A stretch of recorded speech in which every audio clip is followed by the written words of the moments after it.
अधिक मास प्रारंभ धनवान बनण्याचा मार्ग. ओम नमो भगवते वासुदेवाय. ओम नमो भगवते वासुदेवाय. अधिक मासामध्ये गीतेच्या दुसऱ्या अध्यायाचे पठण तुम्ही जरूर ऐका. धनवान बनण्याचा सोपा मार्ग आहे. संजय म्हणाला, अशा रीतीने करुणेने व्याकुळ आणि अश्रुयुक्त नेत्रांच्या शोकाकुल अर्जुनाला श्रीकृष्ण पुढील प्रमाणे वचन बोलले. हे अर्जुना, अशा विषम कठीण असे अज्ञान तुला कसे प्राप्त झाले? कारण हे आचरण श्रेष्ठ पुरुष करीत नाहीत. त्यामुळे स्वर्गप्राप्ती होत नाही, तसेच कीर्तीसुद्धा मिळत नाही. म्हणून हे अर्जुना, असा नामदर्पणा धारण करून नको, हा तुला शोभत नाही. हे परम तपस्वी अर्जुना, हृदयामधील बोध दुर्बलतेचा त्याग करून युद्धाला तयार हो. तेव्हा अर्जुन म्हणाला, हे मधुसूदना, मी रणभूमीमध्ये पितामह भीष्माचार्य आणि गुरु द्रोणाचार्यांबरोबर युद्ध कसे करणार? कारण की हे शत्रू दमन श्रीकृष्णा हे दोघेही मला अत्यंत पूजनीय आहेत. म्हणून ह्या परमपूज्य गुरुजनांना न मारता भिक्षान्न खाऊन जगणे मला जास्त कल्याणकारी दिसते. कारण गुरुजनांना मारून रक्तरंजित झालेले या जगातील अर्थ व कामरूपी भोगच भोगायचे ना. आणि आम्ही हेही जाणत नाही की आम्हाला काय करणे श्रेष्ठ आहे आणि काय करणे श्रेष्ठ नाही, किंवा आम्ही त्यांना जिंकू अथवा आम्हाला जिंकतील हेही आम्ही जाणत नाही. ज्यांना मारून आम्हाला जगावेसे वाटत नाही ते हे धृतराष्ट्रपुत्र आमच्या समोर उभे आहेत. म्हणून करुणा प्रव्याप्तीत दोषामुळे माझा स्वभाव नष्ट झाला आहे. मी धर्मयुक्त विजयी मूढ चित्त झालेला आहे. म्हणून मी आपणाला विचारतो की जे निश्चित कल्याणकारी साधन असेल ते मला सांगावे. कारण मी आपला शिष्य आहे. आपणाला शरण आलो आहे. मला उपदेश करा. कारण की या पृथ्वीवरील निष्कंटक असे धनधान्य संपन्न राज्य व देवांचे स्वामीपद प्राप्त झाले तरीही मला असं उपाय दिसत नाही की मी माझ्या इंद्रियांना चुकविणारा शोक नाहीसा करू शकेल.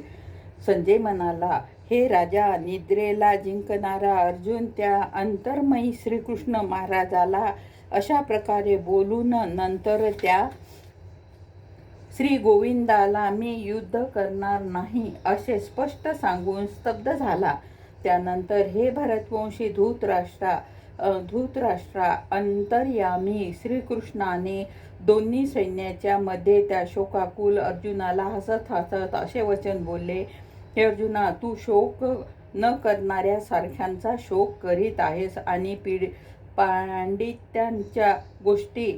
पंडितांच्या गोष्टी सांगत आहेस. परंतु पंडित लोक ज्यांचे प्राण गेलेले आहेत आणि ज्यांचे प्राण गेलेले नाहीत अशांसाठी शोक करीत नाही.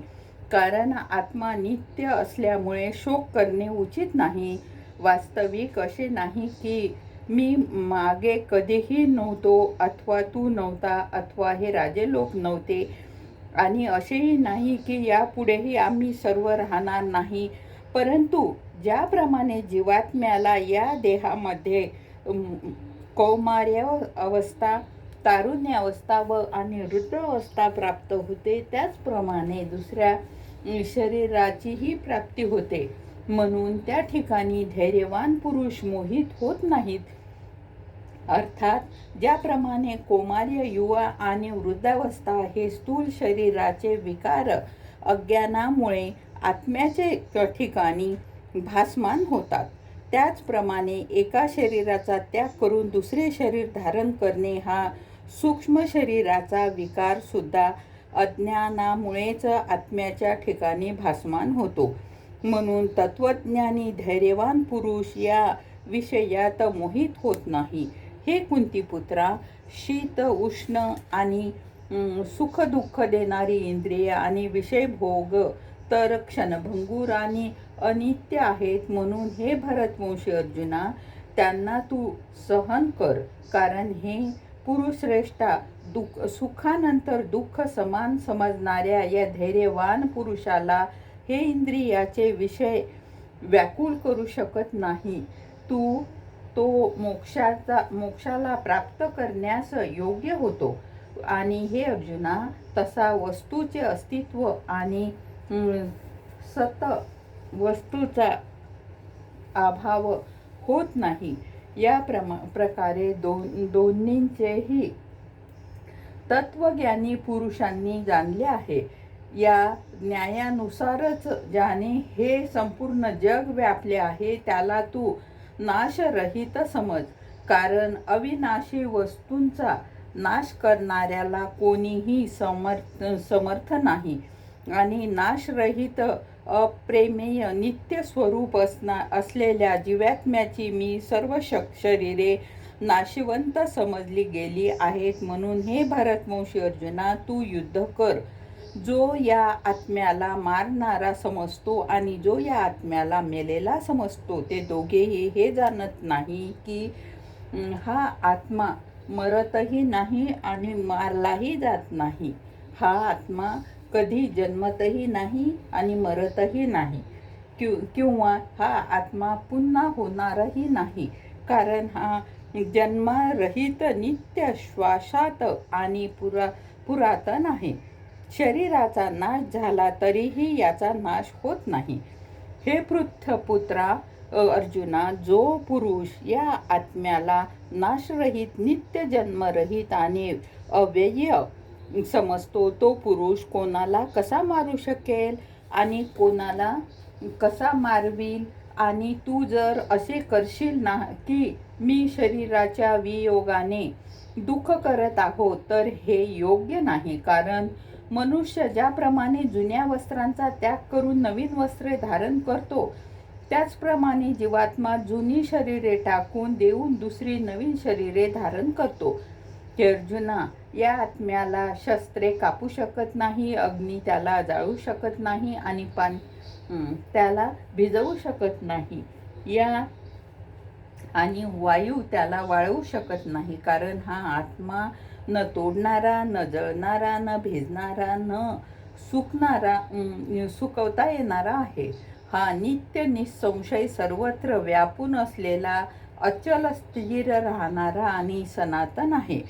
हा आत्मा अव्यक्त म्हणजेच इंद्रियांद्वारे न जाणता येणारा, अचित्य म्हणजेच मनाने न समजल्या जाणारा, विकाररहित म्हणजेच कधीही न बदलणारा मानल्या गेला आहे.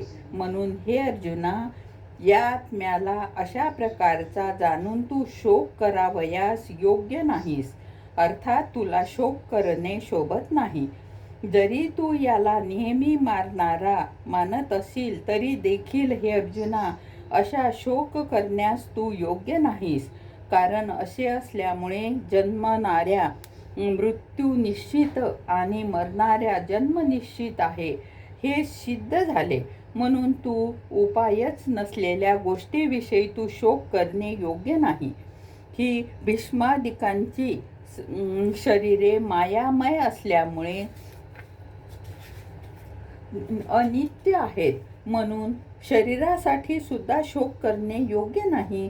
कारण हे अर्जुना, सर्व प्राण्यांना जन्मण्यापूर्वी शरीरे नव्हती आणि मेल्यानंतरही शरीरे राहणार नाही.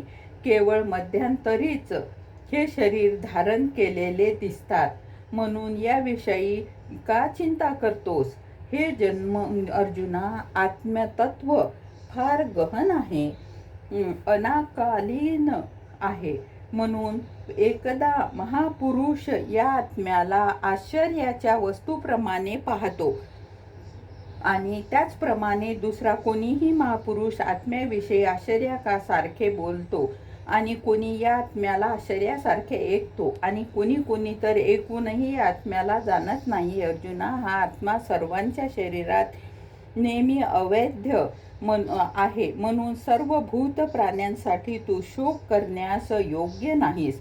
आणि आपल्या धर्माकडे पाहिले असता तुला भय धरणे योग्य नाही, कारण स्वधर्मरूप युद्धापेक्षा कधीही कल्याणकारी कर्तव्य क्षत्रियासाठी दुसरे कोणतेही नाही. हे पार्थ, आपोआप मिळालेले आणि उघडलेले स्वर्गाचे द्वार रूप युद्ध केवळ भाग्यवान क्षत्रिय लोकांनाच मिळते. आणि जर तू हे धर्मयुक्त युद्ध करणार नाहीस तर स्वधर्म आणि कीर्ती यांना गमावून पापाचा भागीदार होशील आणि सर्व लोक तुझी दीर्घकालीन अपकीर्तीचं कथन करतील. आणि अपकीर्ती तर सन्माननीय पुरुषाला मरणापेक्षाही वाईट असते. आणि ज्याचा तू अंतर्मयी सन्माननीय झाला आहेस तेच लोक तुला तुच्छ समजावयास लागतील आणि रणांगणात निर्माण झालेल्या भयामुळे तू युद्ध केले नाही असे मानतील. आणि तुझे शत्रू लोक तुझ्या सामर्थ्याची निंदा करतील, अनेक प्रकारची अप्रिय विश्लेषणे तुला लावतील. मग तो याहून अधिक दुःख कोणते आहे? म्हणून तू युद्ध करणेच सर्व प्रकारे उत्तम आहे, कारण युद्धात मृत्यू पावला तर तुला स्वर्गप्राप्ती होईल आणि जिंकलास तर पृथ्वीवरील राज्यपद भोगशील. म्हणून हे अर्जुना, युद्धासाठी निश्चय करून उभा राहा. जर तुला स्वर्ग अथवा राज्याची इच्छा नसेल तरीही सुख दुःख लाभ आणि जय पराजय समान समजून युद्धाला तयार हो. अशा प्रकारे युद्ध केल्यामुळे तू पापाला प्राप्त होणार नाहीस. हे अर्जुना, ही बुद्धी तुला योगाविषयी सांगितली गेली आहे. तिलाच आता निष्काम कर्मयोग विषय एक, की ज्याच्या बुद्धीमुळे तुला कर्मबंधनाने तू चांगल्या प्रकारे तोडून टाकशील. की या निष्काम कर्मयोगात आरंभाचा आणि बीजांचा नाश होत नाही, विरुद्ध फल होण्याचा दोषही यात होत नाही. म्हणून या निष्काम कर्मयोगी धर्माने थोडे साधन जन्म मृत्यू महान भयापासून उद्धार करते.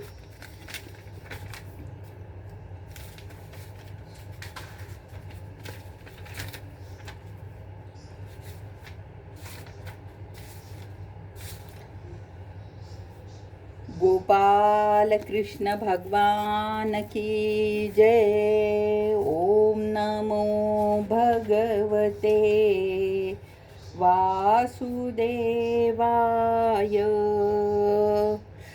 आपण एक अध्याय 2 दिवस घेणार आहोत. ओम नमो भगवते वासुदेवाय.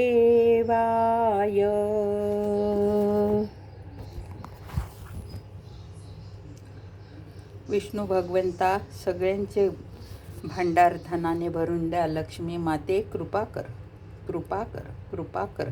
हरये नमः, हरये नमः, हरये नमः.